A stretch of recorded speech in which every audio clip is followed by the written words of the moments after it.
जी हाँ दोस्तों, गुजरात विधानसभा चुनाव को लेकर बड़े आंकड़े सामने आ चुके हैं। क्या गुजरात में होने वाला है बड़ा उलटफेर या फिर कुछ नया यहां पर देखने को मिलने वाला है? क्या आम आदमी पार्टी यहां पर कुछ बड़ा करने वाली है या फिर जो लड़ाई बीजेपी और कांग्रेस नहीं दिखती है ये एक बार फिर से यहां पर देखने को मिलेगी? सारे बड़े आंकड़े गुजरात विधानसभा चुनाव 2022 को लेकर सामने आ चुके हैं। जहां दोस्तों काफी कुछ आंकड़े बदलते नजर आ रहे हैं। गुजरात निकाय चुनाव में हालांकि बीजेपी का पलड़ा भारी रहा था और एक तरफा जीत बीजेपी ने हासिल की थी, लेकिन विधानसभा चुनाव को लेकर जो कांग्रेस ने यहां पर दावा करी कि इस बार कांग्रेस की वापसी होने वाली है, तो क्या कुछ यहां पर आंकड़े बनने वाले हैं? यहां पर सारे बड़े आंकड़े आपको देते हैं, लेकिन इससे पहले गुजरात के लिए 2017 विधानसभा चुनाव के आंकड़े भी आपको दिखा देते हैं। यहां पर बात करें, बीजेपी को केवल 99 सीट ही यहां पर देखने को मिली थी, जबकि कांग्रेस ने यहां पर बीजेपी को कड़ी टक्कर दी थी और 77 सीटें यहां पर हासिल की थी। एक तरफा जहां देश में लहर मोदी लहर दिखी थी, लेकिन गुजरात जो मोदी का गढ़ है वहां पर बीजेपी को कांग्रेस ने कड़ी टक्कर दी थी। इसके अलावा 2012 में बीजेपी ने यहां पर 115 सीटें जबकि कांग्रेस ने 61 सीटें हासिल की थी, लेकिन अब काफी कुछ आंकड़े बदल चुके हैं। ऐसे में विधानसभा चुनाव 2022 को लेकर क्या कुछ आंकड़े यहां पर निकल के सामने आ रहे हैं। लेकिन दोस्तों इससे पहले आपसे यहां पर आपकी नॉलेज के लिए भी आपको थोड़ी सी जानकारी कि हमारे देश के अंदर ऐसी कौन सी महिला मुख्यमंत्री, एकमात्र महिला मुख्यमंत्री, उसका नाम आप कमेंट बॉक्स में जरूर लिखिए। और वर्तमान में यहां पर बात करें तो गुजरात के मुख्यमंत्री जो विजय रूपाणी है, क्या उनकी वापसी होने वाली है या फिर कुछ नया यहां पर देखने को मिलेगा? गुजरात के लिए सबसे पहले बात करते हैं अहमदाबाद की 21 सीटों पर क्या कुछ आंकड़े हैं। 21 सीटों में से 12 सीटें बीजेपी के खाते में, जबकि कांग्रेस के खाते में 9 सीटें जाने की संभावना यहां पर लगाई जा रही है। इसके अलावा अगर बात करें अमरेली की 5 सीटों में से बीजेपी को 3 और कांग्रेस के हिस्से में 2 सीटें जाने की संभावना लगाई जा रही है। इसके अलावा अगर बात करें आनंद की 7 सीटों में बीजेपी को 4, 2 सीटें कांग्रेस और 1 सीट यहां पर अन्य के खाते में जाने की संभावना लगाई जा रही है। अरावली की 3 सीटों में बीजेपी को 2, 1 सीट कांग्रेस के पक्ष में जाने की संभावना है। इसके अलावा भावनगर की 7 सीटों में से बीजेपी को करीब 4 सीट जबकि कांग्रेस को 2 सीटें 1 सीट अन्य के खाते में जा सकती है।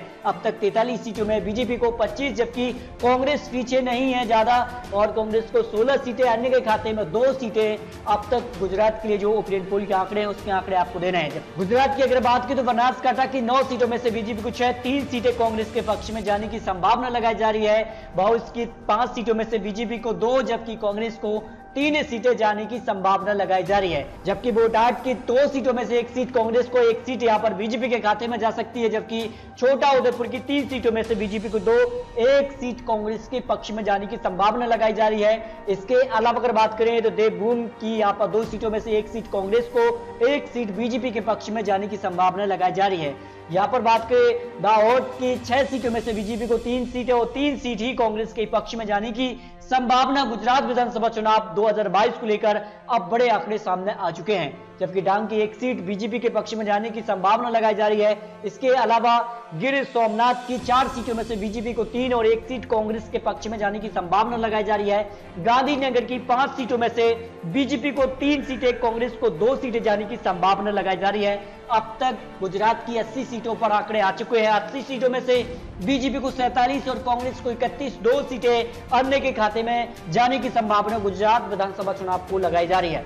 जबकि जूनागढ़ की 5 सीटों में से बीजेपी को 2 सीटें और कांग्रेस को 3 सीटें जाने की संभावना लगाई जा रही है। इसके अलावा यहां पर जामनगर की 5 सीटों में से बीजेपी को 4, 1 सीट कांग्रेस के पक्ष में जाने की संभावना है। जबकि कच्छ की 6 सीटों में से 3 सीटें बीजेपी को और 2 सीटें कांग्रेस को, 1 सीट यहां पर अन्य के खाते में जाने की संभावना लगाई जा रही है। इसके अलावा अगर बात करें तो खैरा की 6 सीटों में से बीजेपी को 2 सीटें कांग्रेस को, 2 सीटें अन्य के खाते में जाने की संभावना लगाई जा रही है। यानी कांग्रेस के लिए यहां पर गुजरात विधानसभा चुनाव काफी महत्वपूर्ण माना जा रहा है और इस बार क्या होगा इसके आंकड़े भी आपको अंत में देने वाले हैं। यहां पर बात करें तो 2 सीटों में से बीजेपी को 58 सीटें जबकि कांग्रेस के लिए यहां पर 39 सीटें अन्य के खाते में 2 सीटें जाने की संभावना अब तक गुजरात की 102 सीटों पर लगाया जा रहा है। जबकि यहां पर मोरबी की 3 सीटों में से बीजेपी को 2 सीटें, 1 सीट कांग्रेस के पक्ष में जाने की संभावना लगाई जा रही है। इसके अलावा अगर बात करें तो यहां पर मौसाड़ा की 7 सीटों में से यहां पर बीजेपी को 4 सीटें, कांग्रेस को 3 सीटें जाने की संभावना है। इसके अलावा अगर बात करें तो माही सागर के लिए यहां पर 3 सीटों में से बीजेपी को 2 सीटें, 1 सीट कांग्रेस के पक्ष में जाने की संभावना लगाई जा रही है।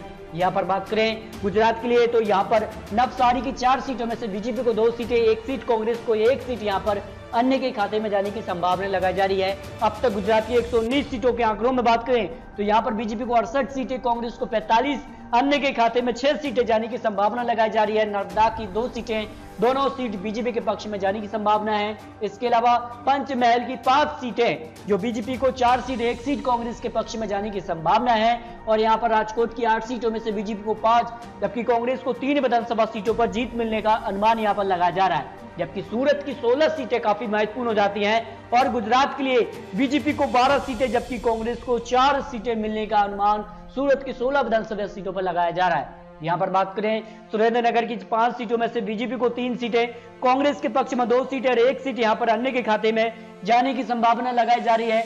गुजरात के लिए तापी की 2 सीटों में से बीजेपी को 1 सीट कांग्रेस के पक्ष में जाने की संभावना है। और वलसाड़ की 5 सीटों में से बीजेपी को 3 सीटें और 1 सीट कांग्रेस को 1 सीटें अन्य के खाते में जाने की संभावना लगाई जा रही है। इसके अलावा अगर बात करें तो करीब 182 सीटों पर जो आंकड़े बन रहे हैं और यहां पर बात करें तो गुजरात की 182 सीटों में से बीजेपी को 114 सीटें प्लस होने की संभावना लगाई जा रही, जबकि कांग्रेस को 60 सीटें प्लस या माइनस सीटें होने की संभावना है।